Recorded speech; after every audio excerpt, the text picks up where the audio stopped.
네, 오늘의 말씀은 사사기 8장 1절에서 9절의 말씀입니다. 사사기 8장 1절에서 9절 말씀 제가 읽겠습니다. 에브라임 사람들이 기드온에게 이르되 내가 미디안과 싸우러 갈 때에 우리를 부르지 아니하였으니 우리를 이같이 대접함은 어찌 됨이냐 하고 그와 크게 다투는지라. 기드온이 그들에게 이르되 내가 이제 행한 일이 너희가 한 것에 비교되겠느냐. 에브라임의 끝물 포도가 아비에셀의 만물 포도보다 낫지 아니하냐. 하나님이 미디안 방백 오렙과 스앱을 너희 손에 넘겨주셨으니 내가 한 일이 어찌 능히 너희가 한 것에 비교되겠느냐 하니라. 기드온이 이 말을 하매 그때 그들의 노여움이 풀리니라. 기드온과 그와 함께 한 자 300명이 요단강에 이르러 건너고 비록 피곤하나 추격하며 그가 숫곳 사람들에게 이르되 나를 따르는 백성이 피곤하니 청하건대 그들에게 떡덩이를 주라. 나는 미디안 왕들인 세바와 살문나를 뒤를 추격하고 있노라 하니 숫곳 방백들이 이르되 세바와 살문나의 손이 지금 내 손 안에 있다는 거냐. 어찌 우리가 내 군대에게 떡을 주겠느냐 하는지라. 기드온이 이르되 그러면 여호와께서 세바와 살문나를 내 손에 넘겨주신 후에 내가 들가시와 찔레로 너희 살을 찢으리라 하고 거기서 브누엘로 올라가서 그들에게도 그같이 구한즉 브누엘 사람들의 대답도 숫곳 사람들의 대답과 같은지라. 기드온이 또 브누엘 사람들에게 말하여 이르되 내가 평안히 돌아올 때에 이 망대를 헐리라 하니라. 아멘. 네, 잠깐 기도하겠습니다.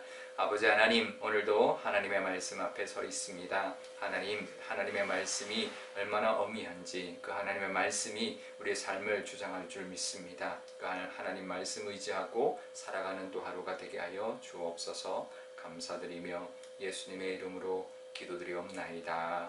아멘. 네. 기드온이 미디안 군사들을 뒤쫓는 과정에서 벌어졌던 사건 두 가지를 소개하고 있습니다. 첫 번째 사건은 에브라임 지파 사람들이 일어나서 도망가던 미디안 사람들의 길목을 막아섰습니다. 요단강에 이르는 수로를 점령하고는 미디안 사람의 이제 두 방백 오렙과 스앱을 죽였는데요. 그러자 이제 기드온이 뒤쫓아 오다가 에브라임 사람들이 있는 곳까지 왔던 것이죠. 그러자 에브라임 사람들이 기드온에게 이제 어떤 불만을 토로합니다. 왜 처음부터 우리 지파 사람들을 부르지 않았느냐라고 따졌던 것이죠. 왜 그랬을까? 이제 분명히 에브라임 지파 사람들도 기드온이 군사를 소집한다는 것을 알았을 겁니다. 하지만 부르지 않았으니 기드온과 함께 하지 않았을 것이고요. 그런데 전세가 이스라엘에게 유리해지자 에브라임 사람들이 이제 함께 그 전쟁에 참여했고 미디안의 두 방백을 죽였던 것이죠. 그러자 그들이 기드온에게 자신들이 했던 그 어떤 공로를 내세우면서 왜 처음부터 부르지 않았냐고 기드온에게 따졌던 것이죠. 그걸 이제 문제 삼았던 거예요. 그래서 1절 끝에 보면 아주 크게 다투었다.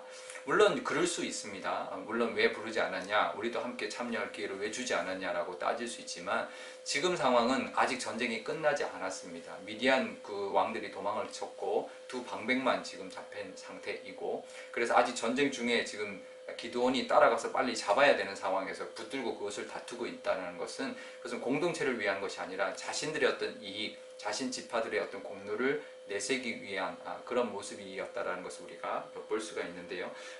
여기서 이제 결국은 이 에브라임 사람들은 여호수아 지파 사람들이고요.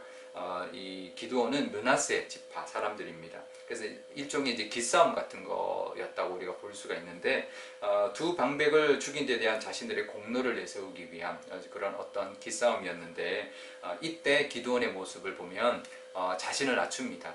뭐라고 말하냐면 2절에 내가 행한 일이 당신들 한 것과 비교가 안 된다. 에브라임 지파의 끝물이 우리가 속해 있는 내 지파 므낫세 지파의 그 아비에셀의 그 만물 포도보다 더 낫지 않느냐. 그리고 미디안의 두 방백을 너희 손에 하나님께서 넘겨주셨으니 내가 한 일보다 당신 일이 한 일에 내가 한 일이 비교가 안 된다라고 하면서 자신을 낮추고 에브라임 지파 사람들을 높여주었습니다. 그래서 그 결과가 어떻게 됐을까요? 그들의 화가 풀렸던 것이죠. 그래서 그 갈등이 해소가 되었는데 결국은 이제 두 사람 중에 한 사람이라도 자기를 낮추는 모습이 있을 때 공동체가 하나가 될 수 있는 것이죠. 서로 같이 서로를 높이려고 할 때는 갈등만 더해질 것이고, 그러면 공동체의 유익, 또 지금 현재의 그 공동체의 목표를 이룰 수가 없는 것이죠. 결국은 이 기드온이 자신을 낮추고 상대를 높여줌으로 말미암아 갈등이 해소가 되고 이제 봉합이 되고는 함께 은혜를 나눌 수 있게 되었는데요. 우리에게도 그런 갈등의 어떤 요소가 있을 수 있습니다. 하지만 그럴 때마다 우리가 겸손히, 우리가 먼저 낮춤으로 말미암아 하나님의 은혜를 함께 누리는 그런 역할 감당하는 저와 여러분 되실 수 있기를 바랍니다. 이제 상대가 나에게 도전해 올 때가 있지만, 또 나에게 그것을 이제 항의하고 그럴 때가 있지만, 나를 낮추는 것이 함께, 나도 은혜를 누릴 뿐만 아니라 함께 은혜를 누리는 길이라는 것을 늘 기억하시며 또 오늘도 살아가시기를 바랍니다. 그런데요, 그리고 난 다음에 기드온이 300용사를 이제 이끌고 요단강을 건너서 미디안 군사들을 뒤쫓아 갔는데 아무래도 이제 지쳤죠. 그래서 숫곳에 있는, 숫곳은 야복 강가에 있는 갓지파에 속해 있는 성읍인데, 그러니까 이스라엘의 갓지파의 이제 숫곳 사람들한테 우리에게 먹을 것을 좀 달라, 우리가 지쳤다라고 했더니 숫곳 사람들이 뭐라고 말하냐면, 미디안 왕들 세바와 살몬나가 아직 죽은 게 아닌데 우리가 보복당할 수 있다. 그러니 너희들에게 떡을 줄 수 없다라고 했던 것이죠. 이번에는 교만이 아니라 이기적인 모습이 발목을 잡았던 것입니다. 공동체를 위한 것이 아니라 자신들의 안위만을 생각했던 모습 때문에 또 갈등의 요소가 생겨버렸는데요. 그래서 이 기드온이 브누엘로 갑니다. 그 옆에 있는 성읍으로 갑니다. 똑같이 갓지파에 속한 성읍인데 그들도 똑같이 이제 우리도 줄 수 없다 이렇게 반응을 했던 것이죠. 그러자 이제 기드온이 뭐라고 하냐면, 숫곳 사람들에게는 7절에 미디안 사람들 치고 돌아올 때 당신들의 살을 들가시와 찔레로 찢을 것이다. 그리고 브누엘 사람들에게 망대를 헐어버릴 것이다 라고 아주 위협하면서 보복을 다짐하는 그런 말을 했던 것이죠. 물론 숫곳 사람들, 브누엘 사람들이 잘못했습니다. 이제 이스라엘 같은 공동체로서 함께 힘을 모았어야 되고 도움을 줬어야 되죠. 전쟁에 참여하지는 하지 않았어도 전쟁하는 군사들에게 먹을 것은 제공해 줬어야 되는데 그것을 거부한 것은 분명 잘못이지만, 하지만 지도자가 그것까지 품을 수 있어야 했습니다. 그러면 공동체가 잘 끝나고 모든 전쟁이 끝나고 미디안의 압제로부터 해결받고 난 다음에는 그 공동체가 하나가 되어서 평화를 누리고 함께 은혜를 누릴 텐데 그러지 못했다라는 거죠. 이 지도자 한 사람의 태도와 자세 때문에 이 공동체 전체가 영향을 받게 되었는데요. 그러니까 내 혈기가 아니라 하나님이 원하시는 모습으로 우리도 살아가야 합니다. 나도 불쑥불쑥 상대의 어떤 모습 때문에 화가 날 수도 있고 그렇지만 나의 어떤 유익이나 나의 혈기 때문이 아니라 하나님의 뜻에 따라 또 우리가 화평케 하는 사명, 또 은혜를 함께, 은혜 가운데 우리가 함께 거하게 만들어주는 사명을 우리도 감당해야 할 것입니다. 그러니까 나의 혈기를 내려놓고 공동체를 위해서 함께 감당하는 사명을 우리가 함께 누리고 또 그 안에, 그 하나님 안에 거하게 하는 그 역할을 감당하는 저와 여러분 되실 수 있기를 바랍니다. 오늘 기도할 때 이렇게 기도하면 좋겠는데요. 먼저 하나님께서 함께 해주셔서 정말 우리에게 좋은 일을 주실 때마다 늘 교만해지지 말고 겸손하게, 에브라임 지파처럼 자기의 공로를 내세우는 것이 아니라 기드온처럼 겸손하게 상대를 높여드리는, 하나님께 영광 돌리는 모습을 우리가 보일 수 있기를 기도하면 좋겠고요. 또 하나는 또 이렇게 자신에게 어떤 이제 거부할 때 그것을 혈기 부리지 않고 하나님 앞에 기도할 수 있는, 또 하나님 앞에 낮춰서 그것을 화합할 수 있는 역할 감당하게 해달라고 기도하면 좋겠습니다. 또 우리 오늘 금요일인데 우리 환우들을 위하여 기도하면 좋겠습니다. 우리 하나님의 능력으로 말미암아 하나님의 우리를 낮추고 하나님의 은혜를 구할 때 우리에게 있는 질병의 어떤 위협도 막아낼 수 있고, 또 하나님께 모든 영광을 돌림으로 말미암아 우리에게 있는 모든 우리 환우들의 병도 이겨내고 하나님 앞에 영광 돌리게 해달라고 기도하면 좋겠습니다. 제가 기도하겠습니다. 아버지 하나님 감사합니다. 오늘도 하나님의 말씀 앞에 서 있습니다.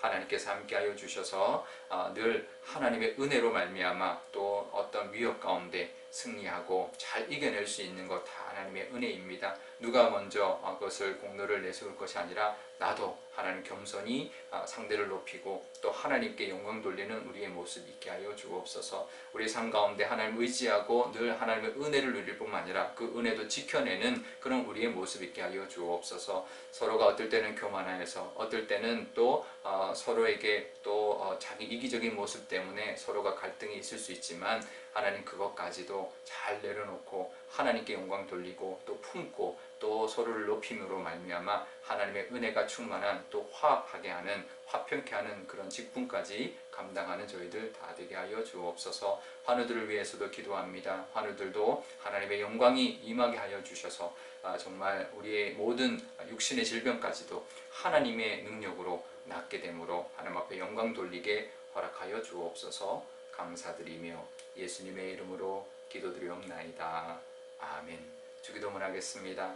하늘에 계신 우리 아버지, 아버지의 이름을 거룩하게 하시며 아버지의 나라가 오게 하시며 아버지의 뜻이 하늘에서와 같이 땅에서도 이루어지게 하소서.